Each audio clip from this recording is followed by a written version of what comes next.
ወገኖቼ ዘመድ የለኝም ብላችሁ ሆዳ ይራሳችሁ። እግዚአብሔር ከዘመድም በላይ ዘመዳችሁ እኮ ነው። ከወንድም በላይ ወንድም ነው። ከእህት በላይ እህት ነው። እንደ ደመና የከበቡን ቅዱሳን አሉን። ስለኛ ምጥ የሚያዙ እንኳን ሥላሴ ስለናንተ ዳግመኛ ምጥ ይዘኛል ያለውን ጳውሎስን አታስታውሱ? አልገባንም እንጂ እንደ ከዋክብት የሚበዙ እንደ አሸዋ የሚሰፉ ዘመዶቻችን እኮ አሉ። ዘመድ ተወኝ፣ ደጋፊ አጣው፣ ረጂ አጣው፣ ተመልካች አጣው ብላችሁ ለምን ወዲ ብሳችኋል? ለምን ጭንቀት ይገባችኋል? ለምን አቅል ያስታችኋል? ለምን አንገታችሁን ቅብር ያደርገዋል?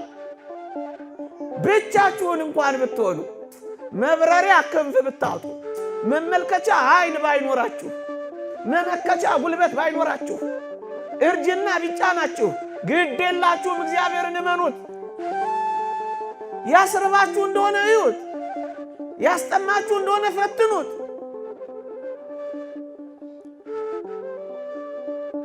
ምን እንደሚያረግ ታውቃላችሁ?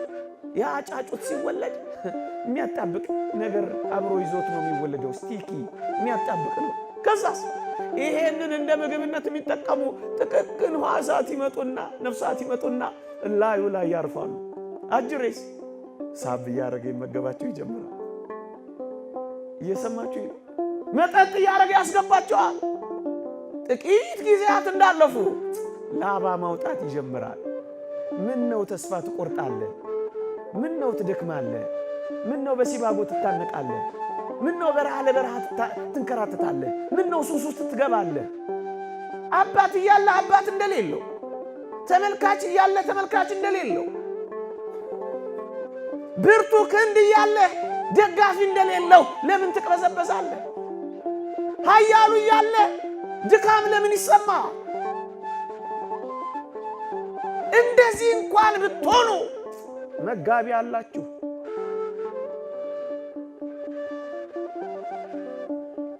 አጉራሽ አላችሁ፣ አልባሽ አላችሁ፣ መካች አላችሁ። ይህንን ነው ማየት ያልቻልነው። ተስፋ እዩጤ ምን አለው? ምን አለው? ያችን የሉቃስ ወንጌል ምዕራፍ 18ን ሴት አላያችኋት? የምታስፈራራባት ባል የላት፣ ሞቶባታል። የምትማርክበት ውበት የላትም፣ ደምግባት የላትም፣ አርጅታለች። የምትደልልበት ገንዘብ የላትም፣ መናጢ ናት። ግን ዳኛው ስለ ዝብዘባዋ ሲል ሰማት ይላል። ምንም ነገር እንኳን ባይኖረን አጥብቀን ከጸለይን እግዚአብሔር አባታችን እንደሚሰማን አታስታውል? እግዚአብሔርንም ባልፈራ ሰውንም ባላፍር ስለ ጨቅጨቃዋ ብዬ እፈርድላታለሁ ያለውን ጨካኝ ዳኛ አስመሰልከው እኮ እግዚአብሔር። ብርቱ ጸሎት፣ ጥብቅ ሱባኤ፣ የእውነት ደጅ ጥናት አለን። ዝም ብሎ ጭንቀት ብቻ፣ መታወክ ብቻ፣ ማሰብ ብቻ፣ መናወዝ ብቻ፣ አቅልን መሳት ብቻ፣ መድኃኒት መዋጥ ብቻ፣ የጎደለንን ነገር መቁጠር ብቻ። ምንም እንኳን ባይኖርህ ይሄው የተስፋ አይደል? ብንጸልይ የምናገኝበት ተስፋ እኮ ነው። የተስፋ እግር ባይኖረን፣ አይን ባይኖረን፣ የምንበርበት ክንፍ እንኳን ባይኖረን ለካ መጋቢ አለን። ተስፋ አትቁረጡ ወጣቶች። ቢቆረጥ በእግዚአብሔር ተስፋ ይቆረጣል። ይሄን ሁሉ ቃል ኪዳን ገብቶልን አይታመንም እግዚአብሔር።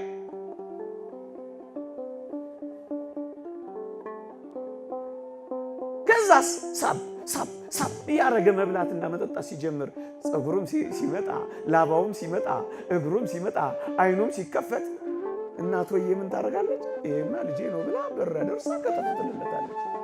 ምን አይነት እናት ነች? ሁለተኛ ለማት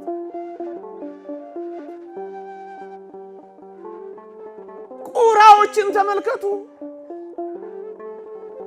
እንዲህ ሆነው የሚያኖራቸው አምላክ አለ ወገኖቼ። አይኖቹ እኮ እኛ ላይ ናቸው። ተስፋው እኮ እኛ ነን። መንግሥተ ሰማያት እኮ ለእኛ ናት። ታዲያ ለማን ትሆናለች ይቺ?